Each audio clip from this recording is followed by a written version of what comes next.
கேட்டார். காளையை அடக்குனது நீங்க, அந்த காளையை வளர்த்து கொடுத்தது நாங்க நடுவர் அவர்களே. அருமை. அஞ்சாத சிங்கம் போலே வீரம் உள்ளவனாம், யானை வந்தாலும் பந்தாடி ஜெயிக்க வல்லவனாம், அந்த முண்டாசுக்காரன் கொஞ்சம் முன்கோபியாம், ஆனாலும் பெண் என்றால் அவன் அஞ்சி கெஞ்சி நிற்பானாம். சித்தாட கட்டிக்கிட்டு சிங்காரம் பண்ணிக்கிட்டு மத்தாப்பு சிங்க உடுத்தி மயிலாட வந்தாலாம். அதனால தான் கண்ணதாசன் சொன்னாரு, கோழைக்கு வீரத்தை கொடுப்பவள் பெண்தான், கொய்யா கனி போல் இனிப்பவளும் பெண்தான் அப்படின்னார்.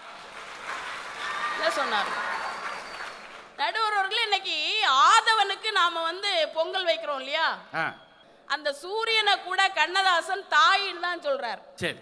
ஆயிரம் கரங்கள் நீட்டி அணைக்கின்ற தாயே போற்றி, அருள் பொங்கும் முகத்தை காட்டி இருள் நீக்கும் தருவாய் போற்றி. ஏன் தாயினி சொல்றார் தெரியுமா? தூரத்தே நெருப்பை வைத்து அதன் சாரத்தை மட்டும் தருகின்ற ஆதவன் அவன்தான் தாய் என்று சொல்கிறான் என்று சொன்னால், ஆதவன் கூட தந்தை கிடையாது. என்ன ஒரு பேச்சுங்க எங்க அண்ணன் வந்த உடனே என்ன ஒரு நாங்க தான் கொடுத்து வாழ்றோம், நாங்க தான் கொடுத்து வாழ்றோம்னு சொன்னீங்களே, உங்களை இந்த சமுதாயத்திற்கு கொடுத்ததே தாய் என்கின்ற பெண் தான் என்பதனை மறந்து விடாது. என்ன அந்த செருப்பு வாங்கி அவரவே அடிச்சுக்கிட்டு இருக்கீங்க? என்னங்க ஒரு பேச்சு?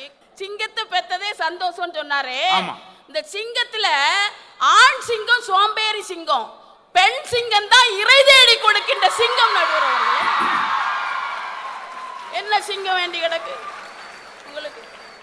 நம்ம பசங்கள்லாம் எப்படி கொண்டாடுறாங்க, அது உண்மையான மகிழ்ச்சியாங்க. ஒரு பையன் நீளமா முடிய வளர்த்திருக்கான் நடுவர் அவர்களே, காதுல வேற உங்களை மாதிரி கம்மல் போட்டிருக்கான். அம்மா கூப்பிட்டாங்க, நான் கம்மல் போட்டிருந்தா அவன் ரஜினி போட்டு போக வேண்டியானா? கம்மல். ஓஹோ.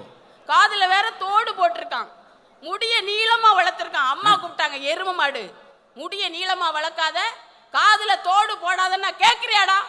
ஏம்மான்னு கேட்டான். உங்க அக்காவை பொண்ணு பார்க்க வந்தவங்க ஒன்ன பிடிச்சிருக்குன்னு சொல்லிட்டு போயிட்டாங்கடா.